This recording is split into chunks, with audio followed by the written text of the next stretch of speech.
the mid-1990s, a gang of professional bank robbers raided cities across 7 states. Disguises and speed protected their identity from cameras and the police. They stole hundreds of thousands of dollars, always leaving a bomb to terrorize their victims. With no leads and little evidence, the FBI had to find the bandits before someone got killed.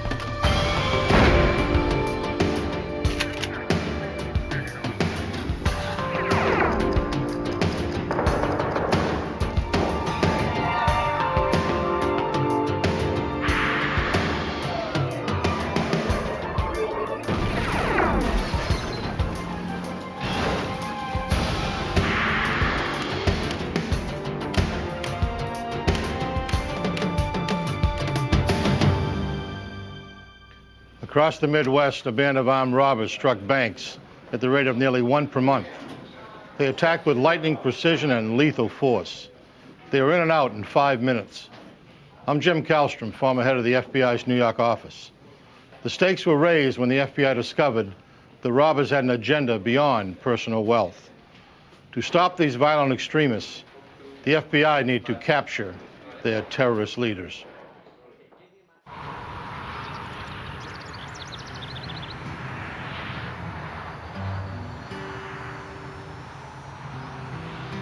In 1994, the citizens of Ames, Iowa enjoyed the peaceful life provided by a small college town.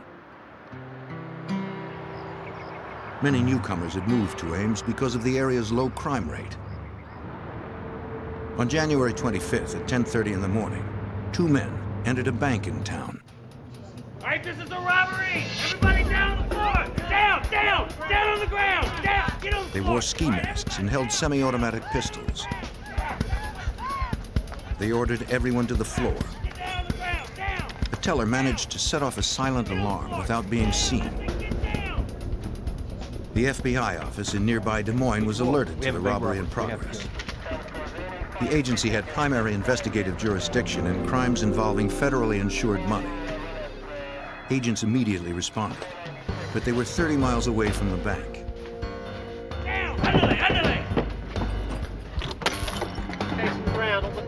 The bandits quickly emptied the cash drawers.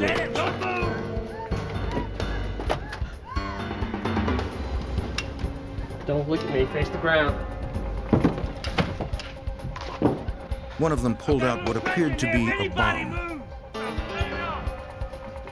He warned that no one should move for 5 minutes or it would explode.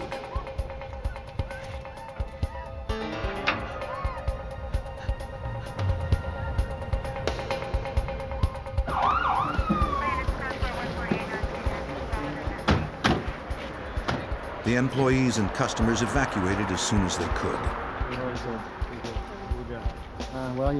The local police cordoned off the bank as explosive experts worked inside.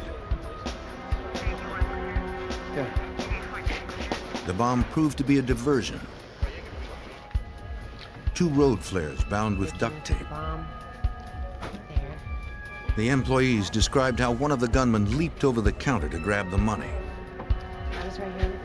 They grabbed thousands in cash and were in and out of the bank in less than 5 minutes.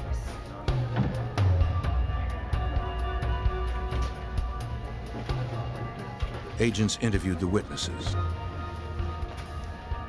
So did you guys want to add anything else? They said the gunmen sometimes used Spanish when talking to each other. The security camera provided photographs of the robbery.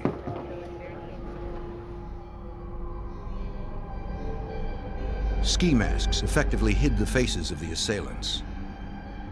But investigators had images of their disguises and their weapons. 9mm semi-automatics.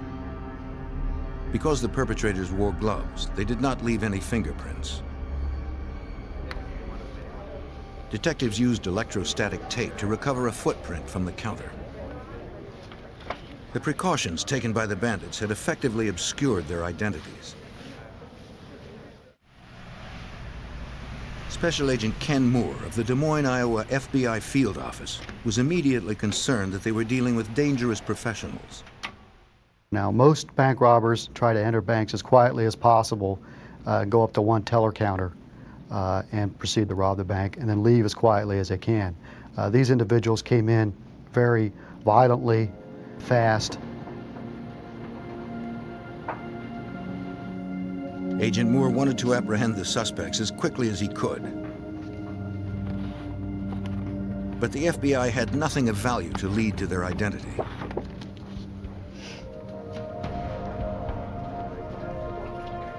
Several weeks later, a communique came into the Des Moines office.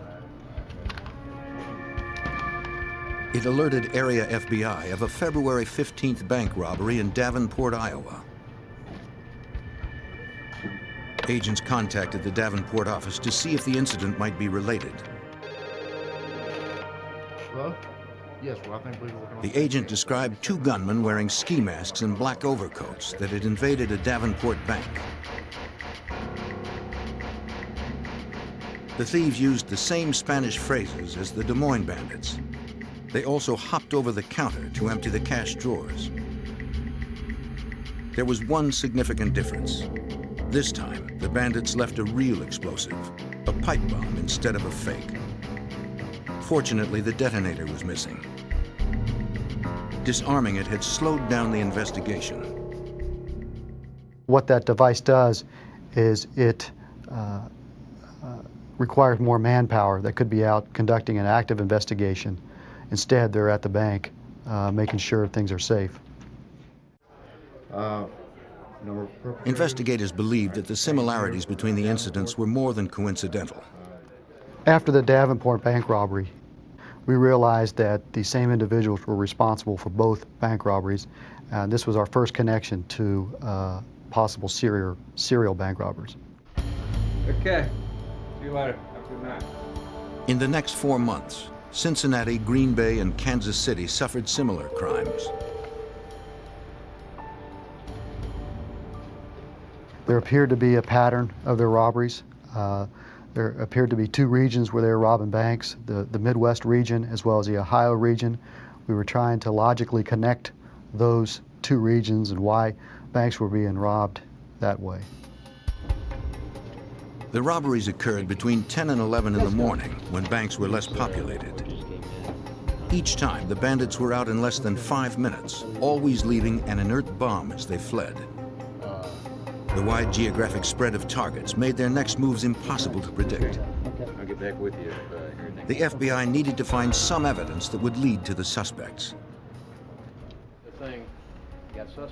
On June 8, 1994, the bandits hit a bank in Springdale, Ohio.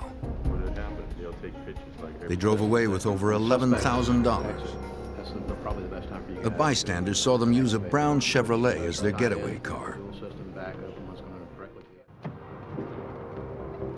On June 17th, a security guard became suspicious of a car on his employer's lot. It had been sitting for a week without anyone claiming it. He saw a police scanner. He also spotted a pager next to a stained $20 bill. A Springdale officer came out to check the car. He began a search to ascertain the vehicle's ownership. He made an effort to force open the glove compartment.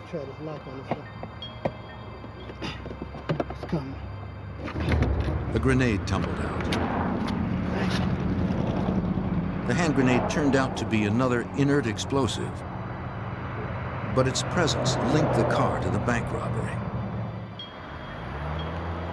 Agents used the car's serial numbers to track down the dealership where it had been sold. They talked to the salesman who had handled the deal. The sale had been made less than 2 weeks earlier, but he couldn't give a description of the buyer. The dead ends left investigators feeling the pressure. We were becoming frustrated because the escalation of violence seemed to have been increasing. They were more brazen, were brandishing firearms, scaring bank employees. They were scaring customers, leaving behind booby traps. So we were very frustrated and we were concerned. On December 27th, the bandits finished 1994 with their 12th robbery in as many months. They hit a bank outside St. Louis. This time, there were 4 gunmen. Now we were concerned over possible takeovers of banks, possible entry into the bank vault. With 4 people, there's a lot more they can do. Bystanders at the St. Louis robbery saw the bandits put on their ski masks before entering the building. The teller got a glimpse of one of them inside the bank. These witnesses helped FBI artists make composite sketches of the suspects. The FBI distributed the drawings to other agencies and the media. It was slightly curly. They hoped it might bring someone forward who might know something more. The television and news reports generated hundreds of calls into the FBI offices. Agents followed up on all credible tips, but none provided any lead value. The assailants communicated with the media as well. They sent letters and cartoons to newspapers. The correspondents ridiculed federal agents and their attempts to catch them. In one letter, the gang dubbed themselves the Midwestern Bank Bandits.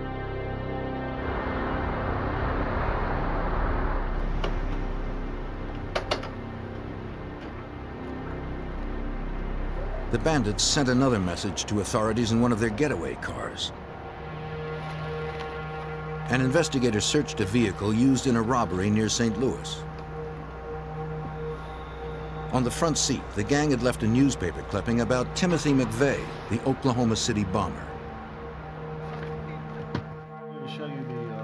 In less than 2 years, the bandits had hit at least 15 banks across the Midwest. By the end of August 1995, agents from 7 states and FBI headquarters gathered in Louisville, Kentucky. All the offices were now working together to identify and apprehend the suspects. All information and leads were to be channeled through a single office, then distributed to the others. Right, we'll work on that. See if we can't raise the serial number or something off it. Special Agent Moore in Des Moines served as the point man.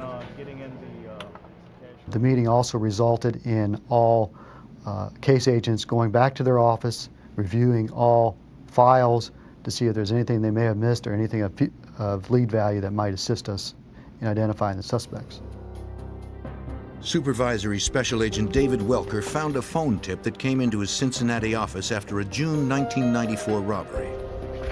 The informant had named 2 men as the leaders of the Midwestern Bank Bandits, Peter Langan and Richard Guthrie. Well, you determined at the time that they had criminal backgrounds, that as we set out our leads, that they had been arrested in Georgia for the robbery of a Pizza Hut. And then we found also at the time that the U.S. Secret Service had looked at Langan as a result of threats made to the president. At the arrest, police seized semi-automatic guns and grenades, weapons similar to those used by the bank bandits. The suspects served a brief prison sentence before being released.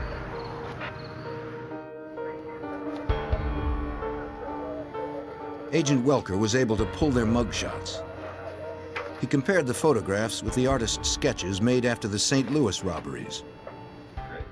And they were so close then that it was phenomenal. It appeared that the composite artist used these photographs to draw the composite drawings. That's how close they were. Agents now had names for the gunmen. In pursuing them, the FBI was about to uncover a far more deadly plot than bank robbery.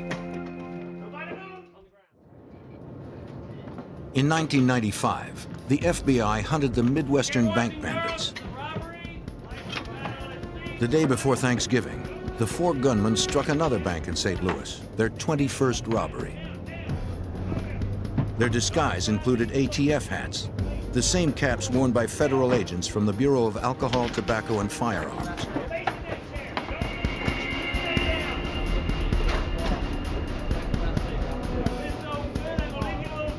They also left their signature pipe bomb.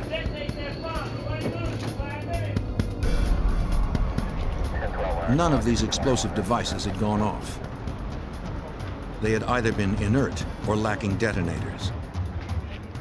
By now, agents knew how to defuse the bombs themselves. They weren't going to let the ruse slow the investigation down anymore. Supervisory Special Agent David Welker of the Cincinnati office had names for 2 of the bandits.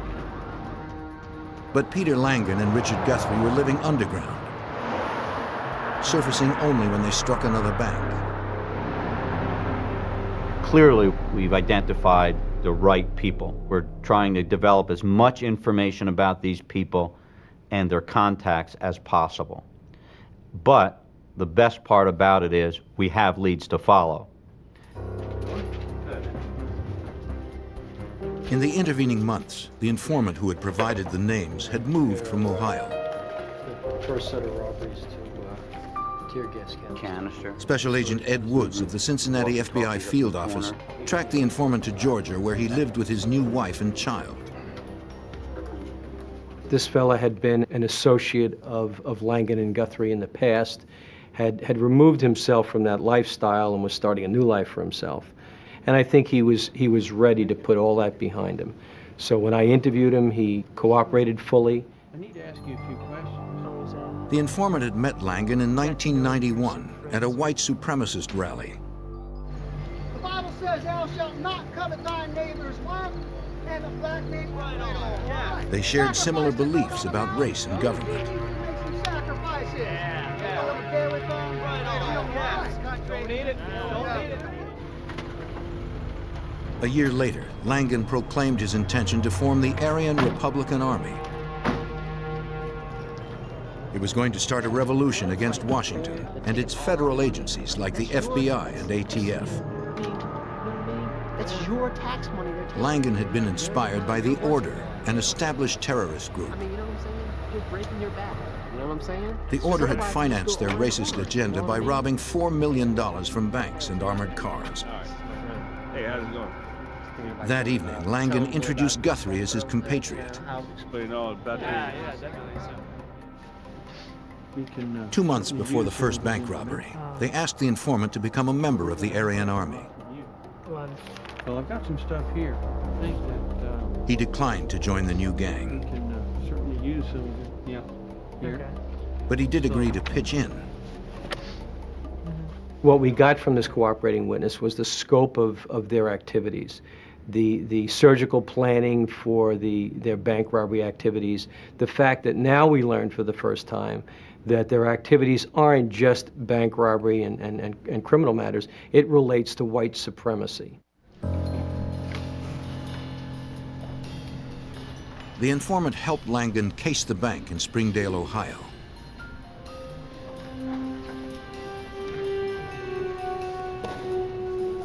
But before that June 1994 robbery, the informant had a change of heart and cut himself off from the bandits.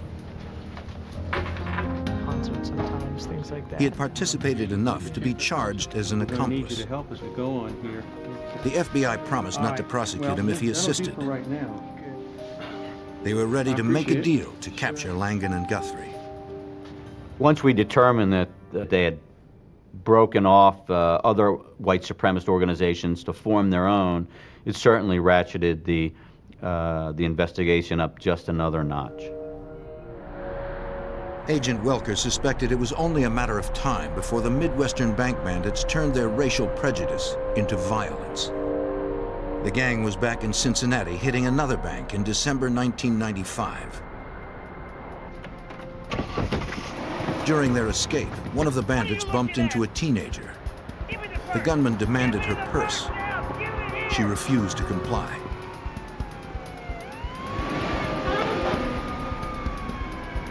Only the sound of approaching sirens prevented the young woman from being seriously hurt. Betting that the bandits were still in the area, Agent Welker brought the informant to Cincinnati. You know the fellows that are involved. Upon arriving, the informant agreed to re-enter the white supremacist movement. Make sure that he has your pager. Agents instructed him to page the FBI when he made contact You with and the I stayed suspects. contact now. So, say what you But do. investigators became frustrated when more than a week passed without any results. Since he's been here for a week and a half and has provided no information at all and has arranged no meeting, has virtually done nothing, I was more than skeptical as to what this cooperating witness could do for us. And I was prepared to send him home because of my disbelief at the time. At 2:30 in the morning of January 17th, 1996, the informant paged the FBI. The call roused investigators from sleep to a secret meeting. The informant claimed to have found Guthrie.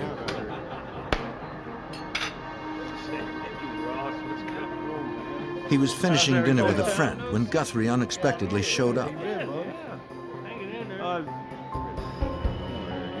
The informant invented a reason for being in Cincinnati and engaged the suspect in small talk. Got a minute, I can talk to you outside. Sure, come on. Hey, you got a minute? Guthrie invited him out to his van to continue the conversation in private. Where are you chilling?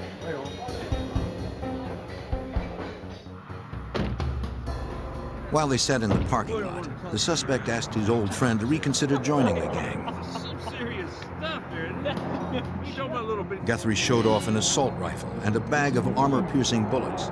Yeah. The informant provided a partial license plate number and description of Guthrie's van.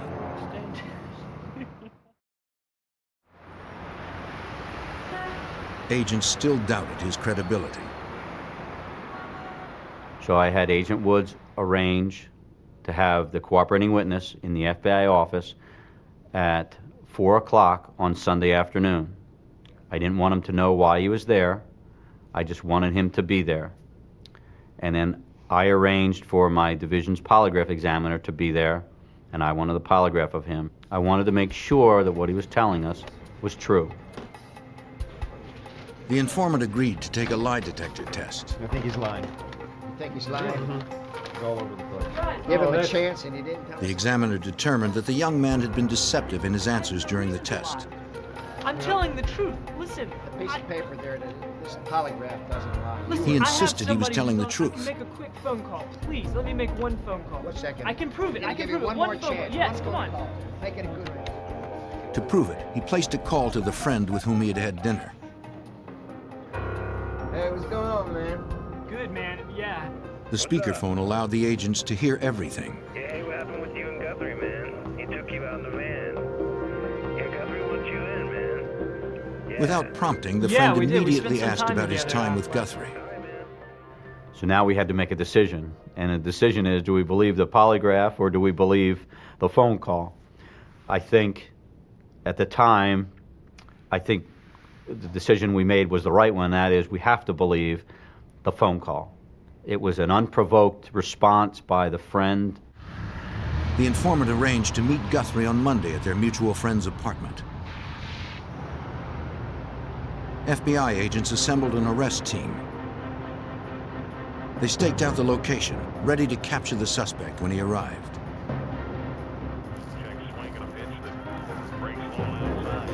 The informant waited inside the apartment. The friend did not know why the meeting had been arranged. Guthrie had promised to come sometime between 4 and 5 p.m. 5 o'clock came and went without the white supremacist arriving. The informant knew that more than his credibility was at stake. So was his cooperation agreement. If the FBI believed he had deceived them, they would turn him over to prosecutors for bank robbery. At 5:20, there was still no sign of Guthrie. It looked like the suspect would not show up. Outside, the arrest team grew impatient.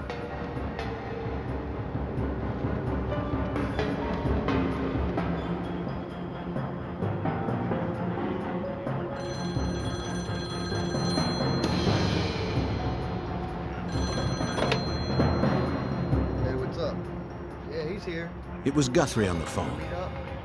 He said they could meet at a nearby pizza restaurant in 30 minutes. Camel?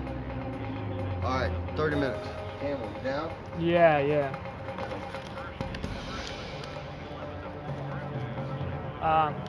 The informant needed to get word to the arrest team. He told his buddy he was going out for cigarettes.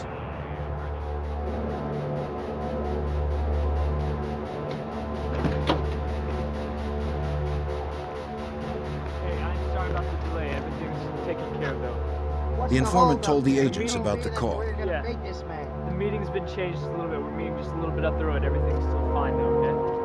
I think he's telling us the truth. I hope he is. Otherwise, he's going to jail. Okay, guys. They alerted the SWAT team to the new location. Several cars set out for the pizza parlor. The agents could not help but wonder if this was the location or just another diversion. Along the way, traffic separated the arrest team. One agent was passing a convenience store parking lot when he spotted Guthrie.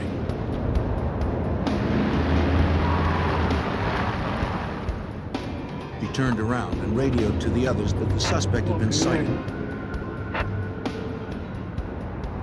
Guthrie got into his van and started driving.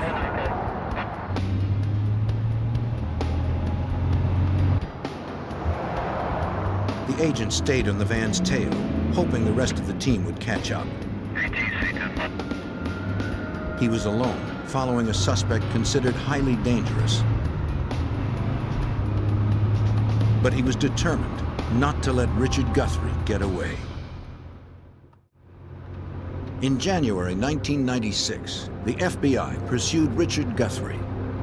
The suspect was wanted for 22 bank robberies. An agent separated from the arrest team had spotted the suspect at a Cincinnati parking lot and began tailing his van. He reported by radio his progress to the others. You got him in a cul-de-sac. Where are you? Guthrie noticed that he was being followed.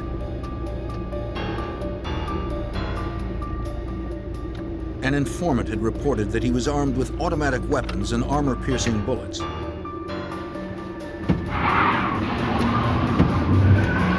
The suspect tried to lose his tail.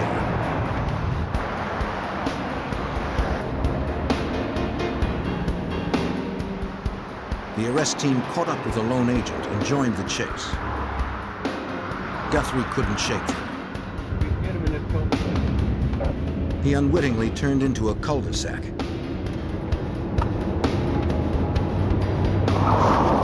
Trapped, he abandoned his van. Agent Ed Wood sprinted right behind.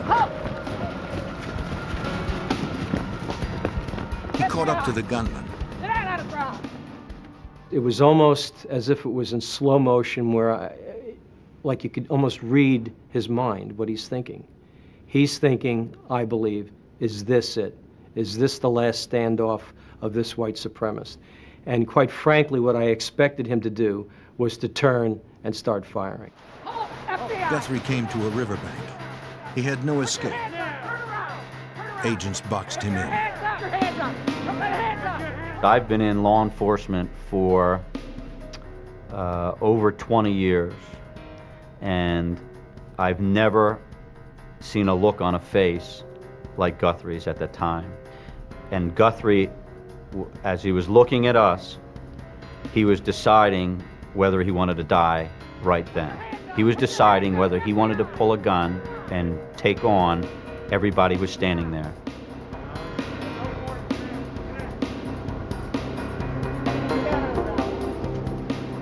The suspect chose to live. He submitted to arrest. Catching him, it was a huge relief, and catching him to where there was no violence attached to the arrest was even a greater relief.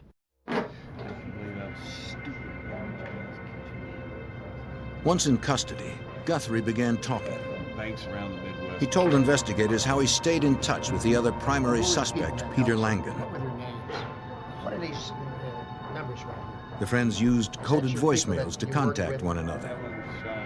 He handed over his pager and PIN number. Now, how about this one right here?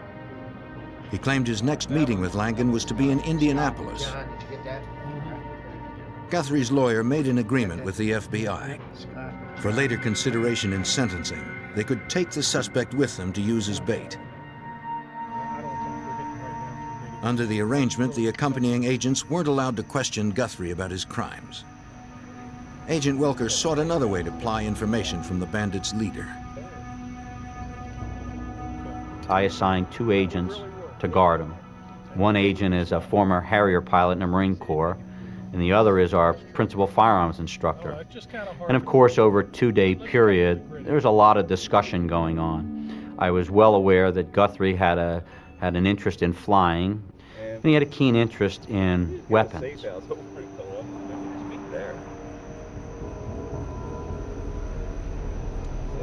During the trip, the agents engaged Guthrie in long conversations about common interests. The congenial strategy worked. The assailant warmed up to his accompanying agents and began volunteering information on the robberies. Guthrie admitted that he had lied to investigators. His rendezvous was really supposed to take place in Columbus, Ohio, not Indianapolis, where the investigators had taken him. 2709 control. He gave them the address of a safe house. He told them Langan was heavily armed. He would not come out without a fight. An FBI arrest team assembled the next morning in Columbus. Langan's van was parked next to the duplex Guthrie had described. The plan was to wait until the suspect exited his home and got into his van. Then as he pulled out, FBI cars would box him in. This would contain him and prevent a vehicular pursuit. All escape avenues were blocked off.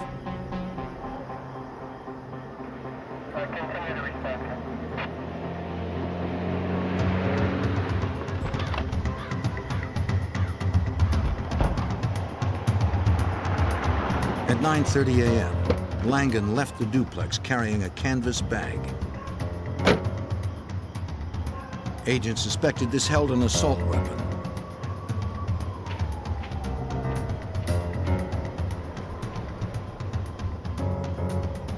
He got into his van, but failed to start the engine.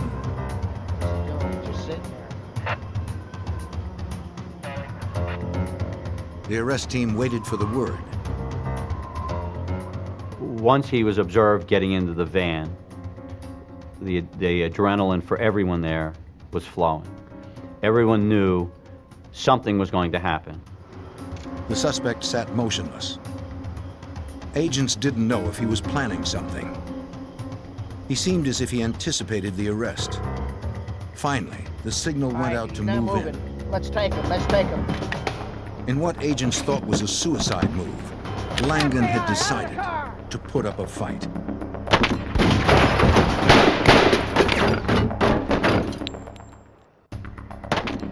On January 18, 1996, the suspected leader of 22 bank robberies decided to shoot it out with an FBI SWAT team. Supervisory Special Agent David Welker of the Cincinnati office led the arrest team. Someone who's going to pull a gun on 20 or more FBI agents is one nasty dude. He's one nasty criminal. Peter Langan was one gun against many. SWAT team bullets pummeled the van. It was over within moments, but not before 50 rounds had been fired. Langan survived and surrendered. Despite the hail of bullets, he suffered only minor injuries to the face and back. After 2 years of pursuit, the leaders of the Midwestern bank bandits were now in custody. 2 other accomplices remained at large. The van was filled with semi-automatic guns, ammunition, and grenades. Inside the canvas bag, agents found a 9mm semi-automatic pistol. It was the same make of weapon that the bank bandits used. Evidence inside the duplex confirmed the bandits were more than a gang of thieves. The house contained an armory big enough to equip a small cadre of terrorists. Agents found ski masks, FBI hats, police uniforms, and false IDs from nearly every state of the Union. Books and literature detailed the gang's creed of militant hate. I'm Commander Pedro. Investigators discovered a tape among the propaganda. It targeted young white males for recruitment into the Aryan Republican Army. Today, we are preparing to take over the USA. Tomorrow, the world. Please have a seat. A Columbus bank teller had briefly glimpsed the face of one of the bandits 17 months earlier. See anybody that you recognize, please. Detectives gave her a photo lineup, hoping she could remember enough to make an ID. This gentleman here. Despite the intervening months, she picked out Langan from the array of similar-looking men.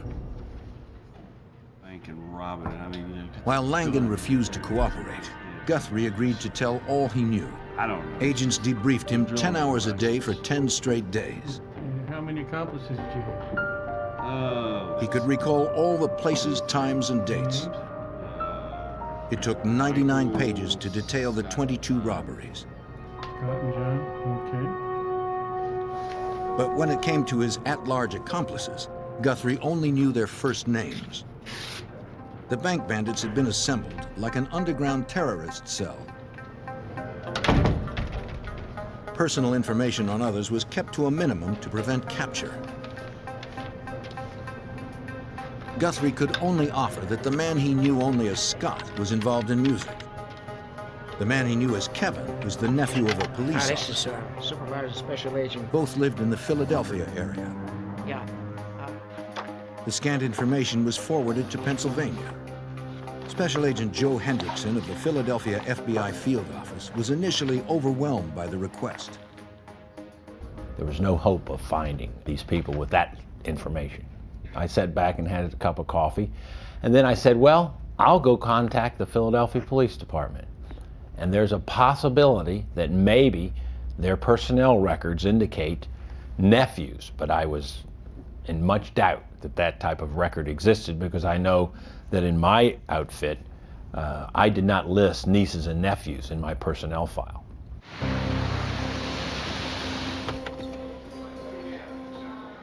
Philadelphia had 7,000 police officers, any one of which could be Kevin's uncle. The search began at the intelligence division of the police department. An officer knew immediately who the FBI was looking for. The division had been keeping tabs on white supremacists in the area. Intelligence officers had kept them under surveillance for over a year. Officers often spotted them meeting on a farm belonging to Mark Thomas. Over the years, the Philadelphia Police Department had been taking down tags at various rallies and so forth. And at some point in time, they took down a tag, ran the tag, and it came out to Kevin McCarthy.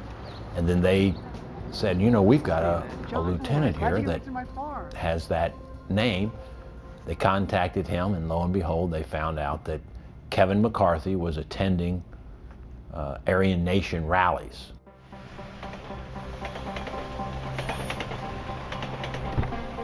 Hendrickson put a surveillance squad on Kevin McCarthy. They observed him repeatedly visiting a recording studio in Philadelphia. Agents noted the license numbers of the cars outside the business. They ran the plates for all the people going in and out. One of the vehicles belonged to a man named Scott Stediford. He managed the studio and also played drums in McCarthy's band. From his amateur photo, Guthrie confirmed that this was the Scott he had worked with. Using that same photo, a witness also recognized Stediford as the getaway driver in the Des Moines robbery. An arrest warrant was sent to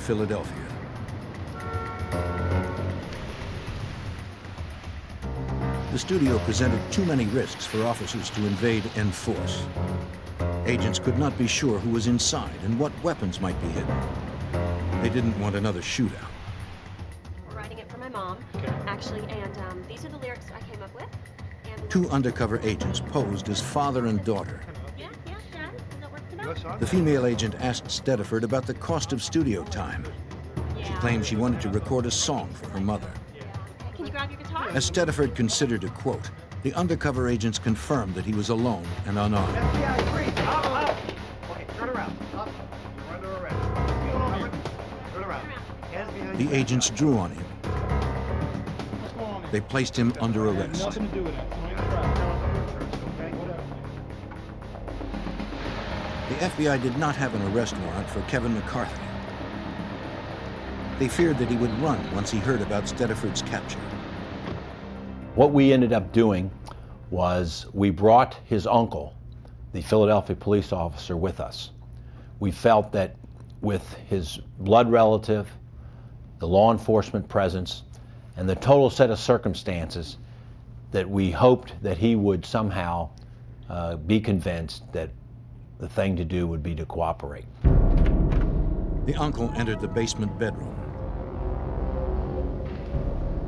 He disarmed his sleeping nephew. The agent woke the young man. Kevin? Special Agent Henderson, FBI. Son? He began explaining that it was in McCarthy's best interest to cooperate with the FBI. Yes, okay.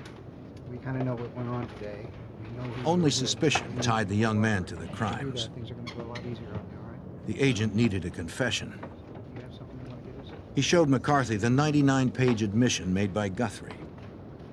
And when he saw this report describing every bank robbery, what they did, where they went, he realized that we had all the information. He just didn't realize that we had no evidence.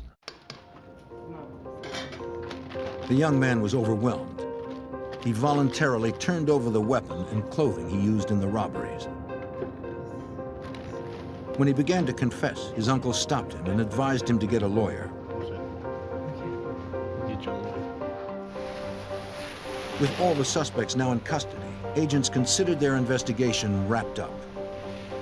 On July 3rd, 1996, Richard Guthrie pleaded guilty to 19 bank robberies.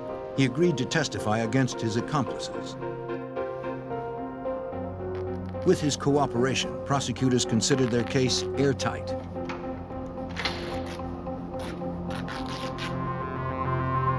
Nine days later, the cooperating witness hanged himself in a jail cell.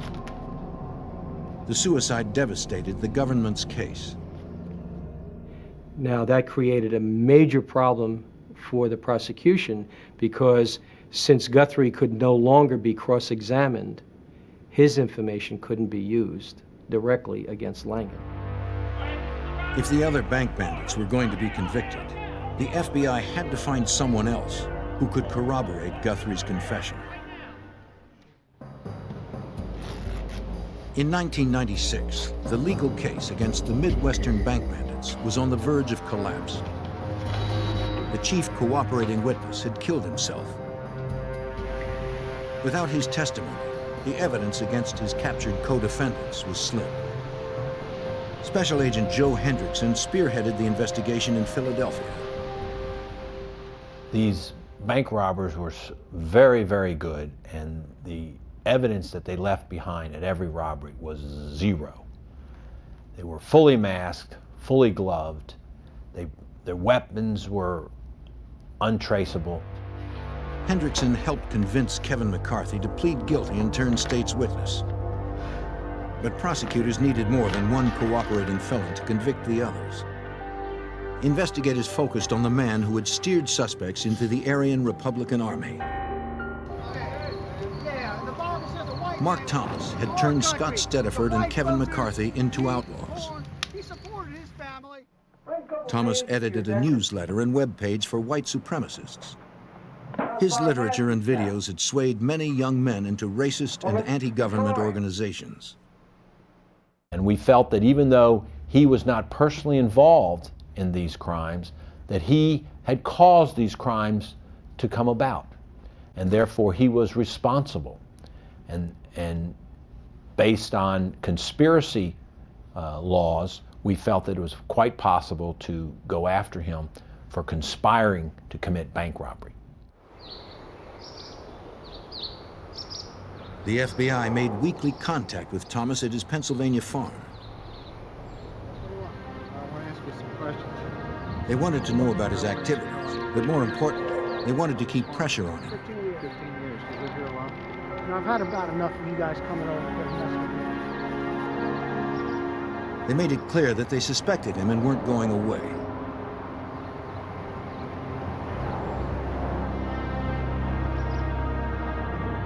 Cool. Kevin McCarthy told investigators that he and Scott Stediford had stayed at Thomas's home. It's going to change your life. He acted like a father figure to them and warned them of the coming race war.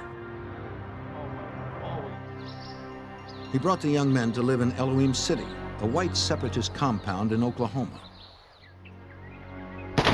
During the summer of 1994, Thomas invited them to join the Aryan Republican Army.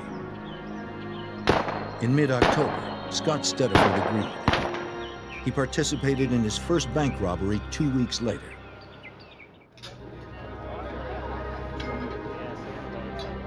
On November 13th, Thomas drove Kevin McCarthy to Arkansas for an introduction to Langan and Guthrie. The teenager heard them boast of successfully robbing banks throughout the Midwest. The 17-year-old joined up. We found a better way to do it. Agents also learned from McCarthy that Thomas took $100 in stolen money for the start of an Aryan war chest.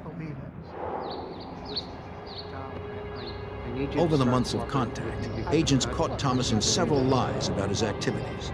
This is my farm, and I don't need you on my farm, you know?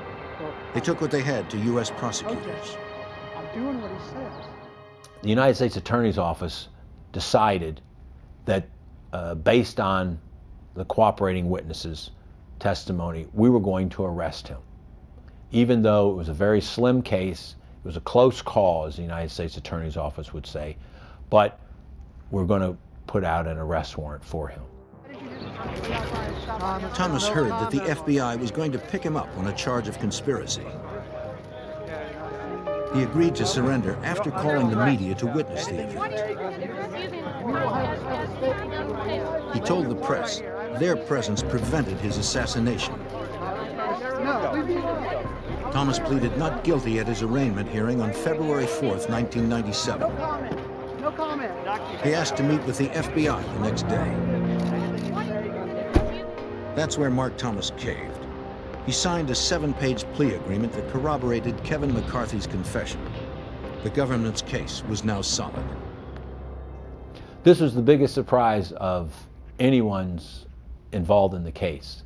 The idea that the head of the movement, after one day in prison, would decide to completely cooperate was just unfathomable. But apparently our pressure over the 6 months of continually talking to him, and then the one night in prison, was enough for him to decide that he had been completely wrong in his ideals and that he wanted to, as he said, get right with God.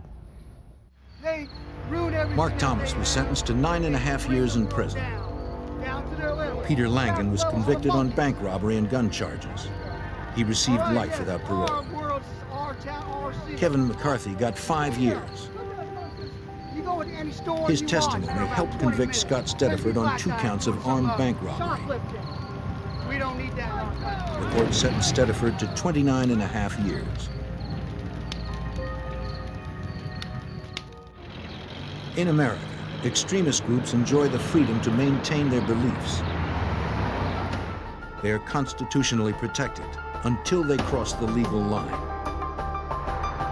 If they engage in outlaw activities, they will find the FBI on a mission to stop them.